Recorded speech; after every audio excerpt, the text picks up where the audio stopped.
আজকে স্পেন্সার্সে কেন গিয়েছিলাম সেটাই তোমাদের সঙ্গে আজকে শেয়ার করব।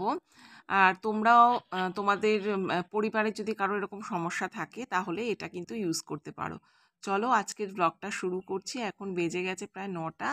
তো স্নান পুজো হয়ে গেছে, এখন একটু সিঁদুর পরে তারপর সংসারে সমস্ত কাজকর্ম শুরু করব। পুরো ব্লগটা দেখো, আশা করি তোমাদের আজকের ব্লগটা ভালো লাগবে।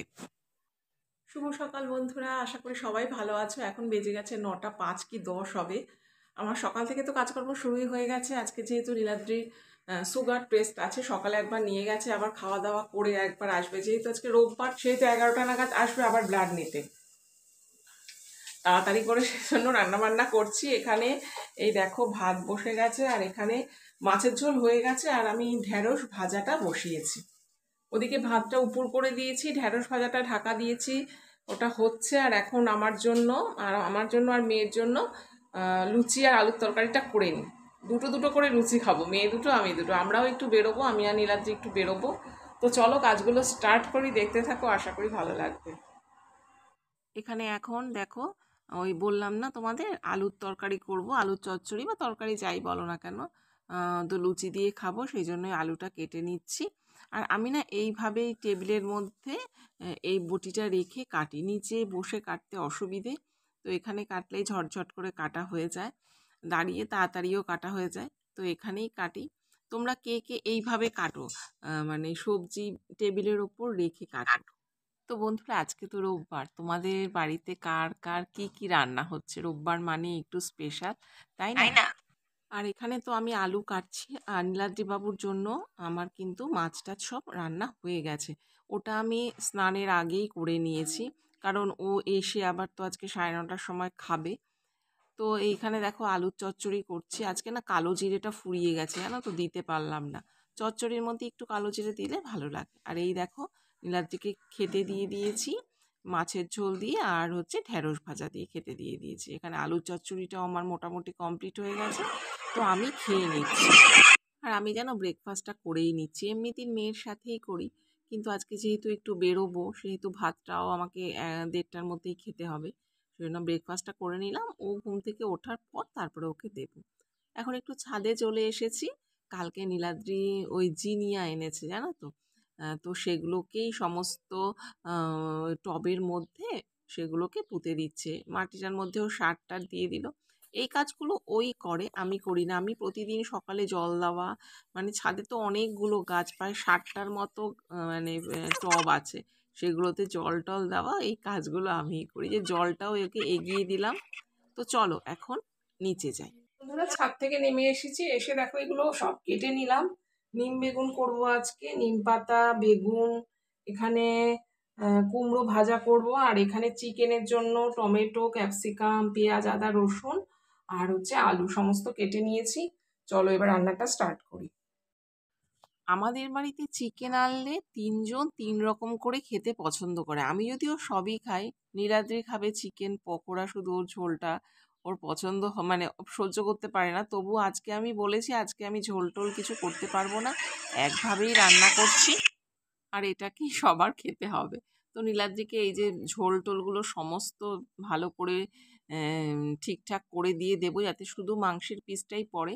তো সেভাবে দেবো। দেখো আমার তোমাদের সাথে কথা বলতে বলতে চিকেন রান্নাটাও হয়ে গেছে। আর লাস্টে না একটু ধনেপাতা দিয়ে দিয়েছি। দেখবে তোমরা চিকেন রান্না করে লাস্টে এমনি যদি কষা কষা চিকেন করো, একটু ধনেপাতা দিয়ে দেবে, বেশ ভালো হয়, জানো তো, খেতে টেস্টটাই বেশ ভালো হয়। এই যে বন্ধুরা, এখন বাজে হলো 1:45, আর রান্না বান্না এমনি কমপ্লিট হয়ে গেছে। এখন শুধু কুমড়োটা ভাজছি। কুমড়োটা ভাজা হলেই হয়ে যাবে। খেয়ে দিয়ে আমরা একটু বেরোবো, একটা কাজ আছে, বিশেষ কাজ, সেই জন্য বেরোবো। এসে আবার আরেকটা জায়গায় যাব, তোমাদের সাথে শেয়ার করব। দেখি আবার না আমি ভুলে যাই, আমি তো আমার ক্যামেরা অন করতে ভুলে যাই। তো চলো রান্না বান্না কমপ্লিট, খেতে বসবো। নীলাদ্রি স্নানে গেছে, আর আমি সকালবেলা একবার স্নান করেছি, এখন আরেকবার স্নান করবো। কারণ বলো তো, ছাদে গিয়েছিলাম, ওখানে একটু ধুলো টুলো হাত পাতে লেগেছে না, আমার না ঘিন ঘিন করছে।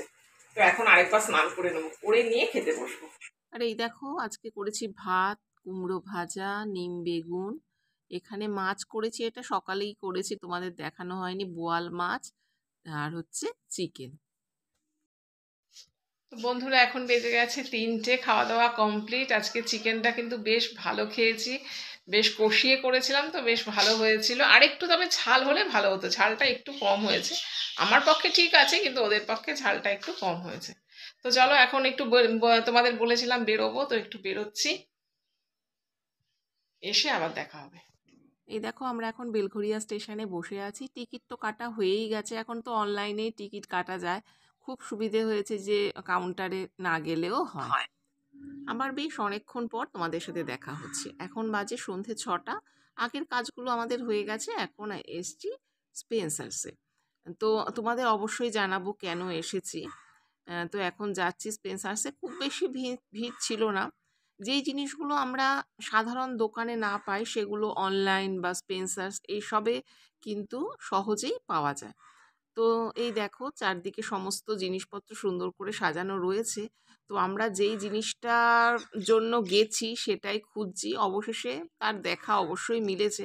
প্রথমে ভাবছিলাম যে দেখা মিলবে না বোধহয়, তারপর যাই হোক দেখা মিলেছে। আজকে স্পেন্সার্সে গিয়েছিলাম, তার আসল উদ্দেশ্য হচ্ছে এই ল্যাকটোজ ফ্রি এই যে মিল্কটা রয়েছে, এটা নীলাদ্রি শ্যুট করে, অন্যগুলো শ্যুট করে না। মানে মেট্রো বলো, এমনি আমুলের এমনি জেনারেল যেগুলো মিল্ক আছে সেটা শ্যুট করে না। মানে যেহেতু সুগার রয়েছে, সেহেতু ভাত যেহেতু কম খেতে হচ্ছে, অন্যান্য প্রোটিনগুলো তো খেতে হবে। তো গেলাম স্পেন্সার্সে, পেলাম একটাই পেলাম, বললো আবার বৃহস্পতিবারের পরে যেতে, সে তখন আর কি পেয়ে যাব। আর দই গেলাম যখন, দই পেয়েছি, দইও নিয়ে এলাম। আর আরেকটা জিনিস এনেছি দেখাচ্ছি। আর ওই ল্যাকটোজ ফ্রি মিল্কটা এনেছি, আর এনেছি এই যে কিনোয়া।